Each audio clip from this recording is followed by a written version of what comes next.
everybody. Good evening. This is Minister Joe and Coach Irene bringing you another segment with Let's Talk the Stevens. All right. So our topic for tonight is what is considered lust. Yep. Lust. L-U-S-T. That's a good one. This is video number 24 for us, and we're going to see if we can get through it All right. without any altercations. All right. Again, happy Friday. We hope you've had a wonderful week. Hope you had a great Easter. Yes. And we did. So here we go. Let's jump into it. What is considered lust? Lust is an intense, often uncontrollable sexual craving or passionate desire that focuses on self-gratification, frequently reducing another person to an object for pleasure. Unlike love, which seeks the good of another, lust is characterized by selfish, intense longing that can be destructive to relationships and personal well-being. So some key aspects of lust. Objectification. Number one. Lust often involves viewing someone as a collection of body parts for gratification rather than a whole person. Right? A collection of body parts. That's an interesting way to describe that. What body parts you think they're talking about? Let's read on. Okay, we're gonna see if we're gonna get through this one. Another key aspect, mental and physical. It involves not only physical actions but also lingering, willful, and imaginative thoughts. Like, that kind of stuff. I don't think he's gonna get through this one. Oh boy. And then another key aspect is beyond sex, S-E-X. While primarily sexual, lust can be a general, intense, and unhealthy craving for anything, such as a power or money. Right? Right, yeah. And then the last key aspect is theological perspective. In many traditions, it is considered a misuse of natural desire, described as adultery in the heart. You ever heard of that? I haven't either, but I can kind of, I can see that too. I can understand adultery in the heart. Because, some people, when you talk about cheating, some people feel that, if you're having a lustful conversation on the phone with a person who is the opposite sex, or maybe even the same sex, I don't know, but you're not physical with them, that is still cheating. So if you're married, that would be considered adultery according to the person on the other, the wife or the husband, or you're cheating. You're just plain old cheating. Yeah. So that's not something we're going to be discussing here. That's for you to decide. Right. All right. So lust versus attraction. Attraction is a natural, often involuntary appreciation of someone's beauty or appeal. Lust involves the willful choice to indulge in or fuel those desires for personal pleasure. And some characteristics are insatiable, right? It often seeks more without ever being satisfied. Destructive. It can lead to betrayal, guilt, and broken relationships. And distorted focus. It turns a person into an object used to satisfy a craving, discarding them afterward. All right, so what's the difference between lusting and looking? Before I do this, I want you to... What you want me to what? I want you to tell me what you think the difference is between lusting and looking. Only if you want to. So lusting is more than looking. You with lust, you know, things come up in your mind that you might want to do, or say to that person. It's more so prolonged thoughts that you might be thinking about that person as you're looking at them. And looking is one thing. You might look and keep it moving, but with lust, you're not keeping it moving. You're fixated on that person and whatever's running free in your imagination. Yeah. So yeah, I agree with that. I do agree with that.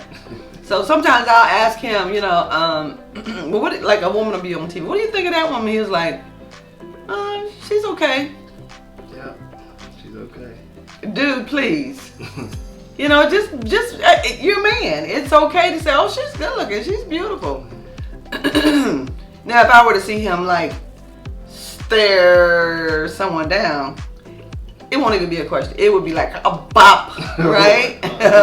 Okay, so it's like, don't disrespect me. Right. And oftentimes, men and women will follow somebody as they walk by when they're with their significant other, and that's just rudeness. Yeah, that's disrespect. Yeah, it is. That's why we don't watch no Denzel movies no more, because you be looking at Denzel. I don't care about Denzel like that. Denzel, no, I like Denzel a lot, but no, I don't lust over Denzel. No. Now, what's the other guy name? One of those singers or something? Not that either. Alright, so what is the difference between lusting and looking? The difference between lusting and just looking lies in intention, duration, and objectification. Looking is noticing beauty, while lusting is a conscious, self-centered desire to possess or use another for selfish gratification. Looking is passive attraction. Lusting is an active, often prolonged,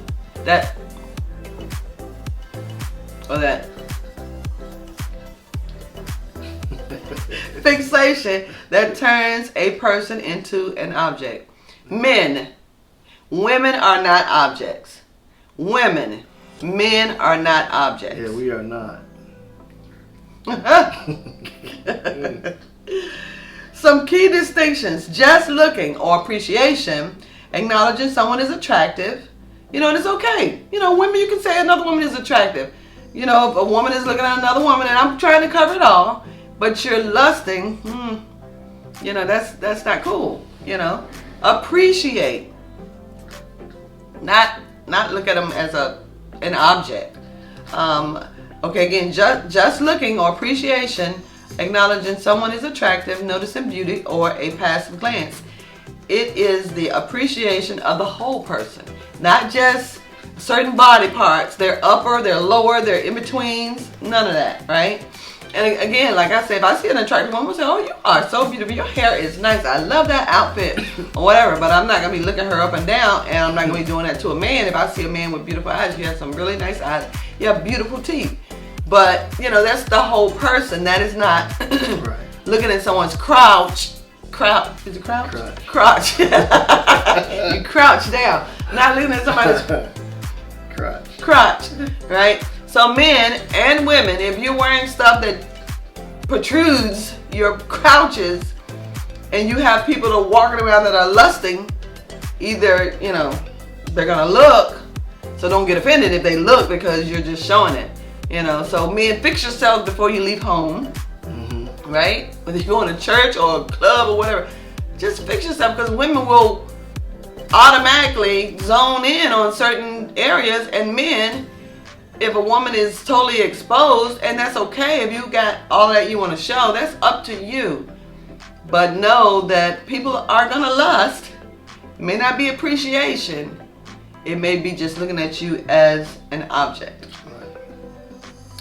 All right, so some examples, and we're almost at the biblical part of it. Some examples and some scenarios. Scenario number A: seeing an attractive person, acknowledging them as good looking and moving on is just looking, and just move on. That's just considered looking. Scenario B: staring intensely or continuing to look with sexual fantasies after the initial attraction is completely lusting. Social media: looking at a photo is looking. Following accounts that exist solely for sexual content or constantly liking suggestive images is lusting. No, so I'm not saying that you can't do it or you shouldn't do it, but I'm just giving you the definition and one versus the other. Looking, lusting. Right. But if you have someone in your life and you're doing that and you're doing it around them, or even if you're not doing it around them, that's pretty disrespectful. If you're not just looking, you're lusting. All right, some synonyms and concepts. Lusting, objectifying, coveting. All right, that word is in the Bible. Coveting, visual feasting, sexualizing, mentally undressing, checking out. And then for just looking, admiring, appreciating, noticing, and recognizing beauty. Clear distinction between the two. Yeah. All right, so you ready to see what the Bible says about this? Let's see what the word says. All right, so the Bible teaches that lust is a sinful inward desire that distorts God's design for sexuality and love, often equated with adultery in the heart. And in Matthew 5:27 through 28, it talks about it. It is described as a deceitful passion. And in Ephesians 4:22, that wars against the soul, pollutes the heart, and stems from the world rather than from God. So you want me to keep going? All right. So some key biblical teachings on lust are as follows. It starts in the heart. Everything seems to start in the heart. It starts in the heart. Jesus raised the bar, stating that looking with lustful intent is equivalent to committing adultery in the heart.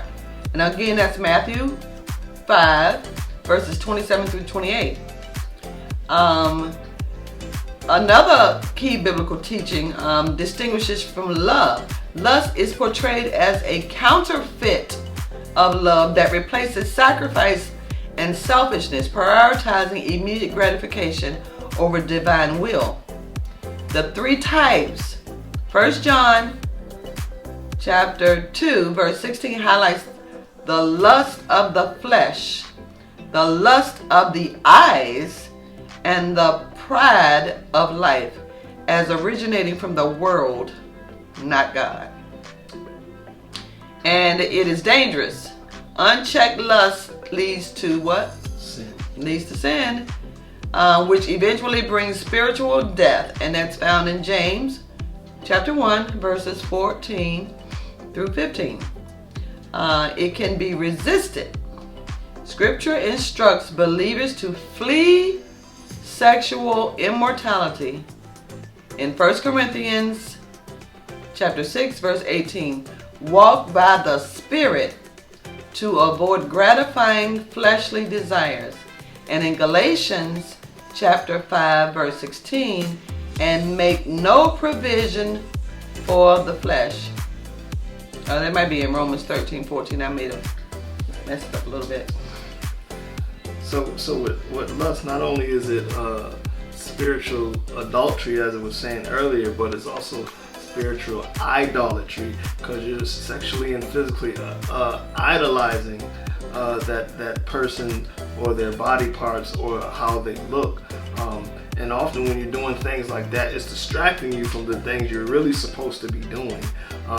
Throughout, whether it's just throughout your regular day, spiritually, mentally, with your family, it's taking your time, your attention, and your energy away from the things that you are supposed to be doing, because you're so focused and fixated on this person or their body parts. And although that person that you may be lusting after or lusting with, although they may feel like they're getting that attention that they want, but not only are you disrespecting yourself, your loved ones, but you're also disrespecting them as well, because you really don't care about them at all.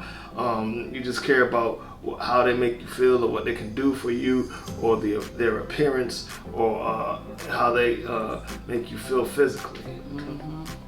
So for those of you who have pools at your house and you have pool parties and you have a husband or a wife or whatever you have, don't be surprised when somebody comes up in your yard with less than a 2-piece. Okay? So either you, the host, you're going to have to lay down some rules because there are husbands there or there are wives there, or you're just going to have to tell, your guests that, especially if you have kids there, that, this is a different kind of party. We're not here to see all your goodies. All right? So sometimes you just have to lay down the law. Or, just have that kind of party. But I know we had that kind of party. You come around here. We're going to turn, the pool party going to turn into a baptism. Don't even worry about it. Yeah, I don't play that. I just don't play that. Respect yourself first. Yes. And respect all the men that come here. Because I care about other people's husbands and their wives just as much as I care about my husband. I don't want anybody getting in any trouble. So, all right, some key verses on lust. Thessalonians chapter 4, verse 3 through 5 calls for sanctification, telling Christians to avoid the passion of lust like the Gentiles who do not know God. And then in Timothy, oh yeah, I guess it is. Yeah, 2 Timothy. I did say 1 Thessalonians, didn't I? Okay, 2 Timothy chapter 2, verse 22 commands believers to flee youthful passions and pursue righteousness. And then the last one is Job chapter 31, verse 1, highlights making a covenant with one's eyes, looking lustfully. To prevent looking lustfully. Thank you for correcting that.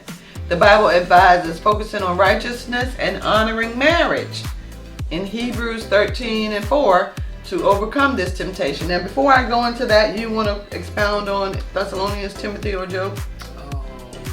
Yes. So highlights it. Let's go back to Job 31:1. Okay. Making a covenant with your eyes to prevent looking lustfully. So that's you taking the time to make it aware to yourself spiritually, not to allow your eyes to do such things.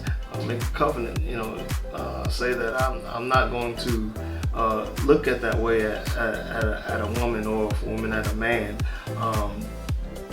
in that disrespectful manner. I'm not going to lust with my eyes and be disrespectful to that person or to myself. Well, how do you do that, really? I mean, if you're a man or if you're a woman, I know the answer, but I want to see. How do you do that? I mean, so it says make a covenant. So almost like make a covenant with yourself and making a promise to yourself that you're not going to do that.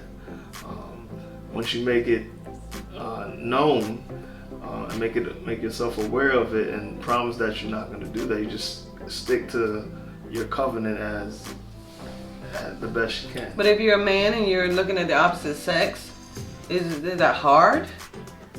It can be. Yeah, it can be. And we're still human. Just because you make a covenant doesn't mean you're not going to break it in your human existence. But you do want to strive to do the best that you possibly can. None of us will ever be perfect. Yeah. But you do want to put forth that valid effort to try not to do such things. Mm-hmm. So that covenant with your own eyes to prevent looking lustfully does not just pertain to when you're with your partner. It pertains to when you're on your job and this girl walks by or guy walks by. It pertains to wherever you are. And practice pretty much makes perfect, And if you would put yourself in another person's place, how would you like it if someone were lusting after whoever it is that, you're not around right this minute? Right. That may help some. All right, so let's go to what the Bible says about honoring marriage in Hebrews 13:4 to overcome this temptation. Marriage is honorable in all. This is verse 4. And the bed undefiled, but whoremongers and adulterers God will judge. Yeah. So only if you fear God will you worry about him judging you. If you don't fear God, then you know. And some people don't fear God. You know, God is a loving God, but he does not want us to have any other gods before him. Okay.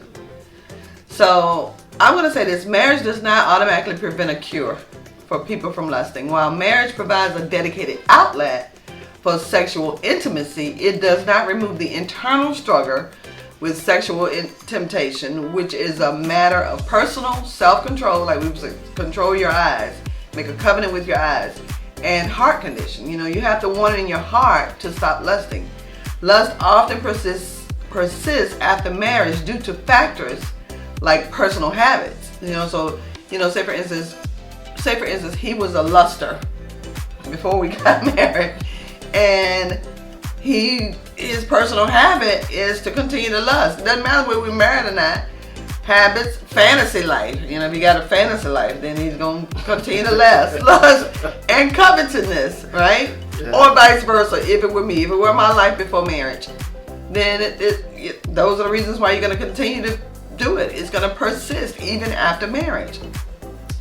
So ultimately, overcoming lust is often viewed as a personal, spiritual battle requiring self-control and internal transformation rather than a byproduct of a change in marital status. So people just don't think just because you got married that if you had a lustful partner prior to marriage, or like a fiance or boyfriend, girlfriend, that it's going to stop. It has to be something that's personal to them, something that they make a covenant with, that they're not going to do any longer, and they stick to it.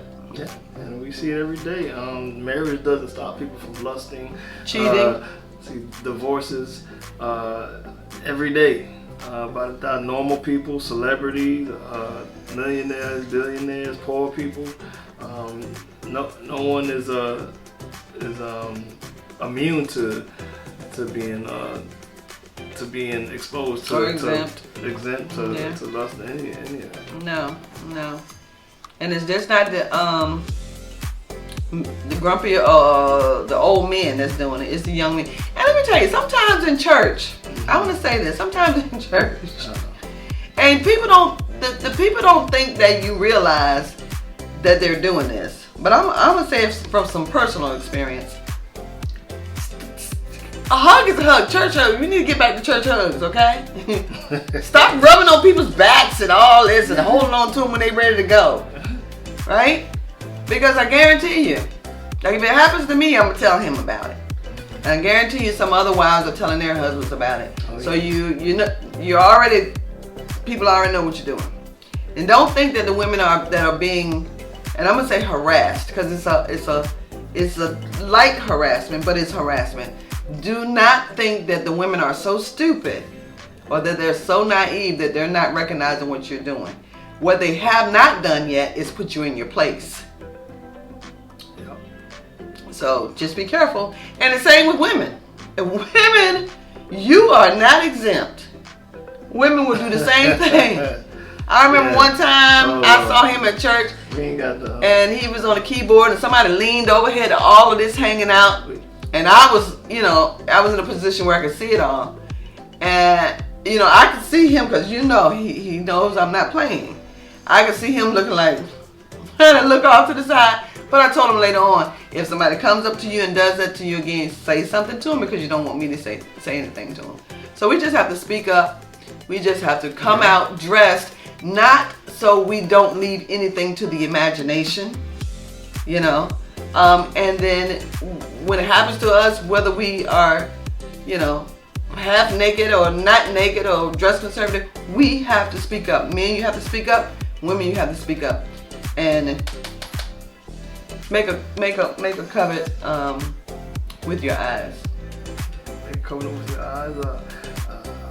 Make a covenant with God to help you in those efforts. Yeah. You think you? I'm sorry. Go ahead. Go ahead. You think you can lust? Because it says something up here about money. You think you can lust over power or lust over money? Yeah, people do all the time, and we're even seeing it in church. We see big, powerful church leaders that are falling, not because they acquired, their riches or their big edifices, or their popularity by God, and some of them have, but there are ones that haven't received it by the blessings of God, but they received it because they lusted after it, and we're seeing seeing many of them fall, losing their churches, being tied up in multiple scandals and multiple financial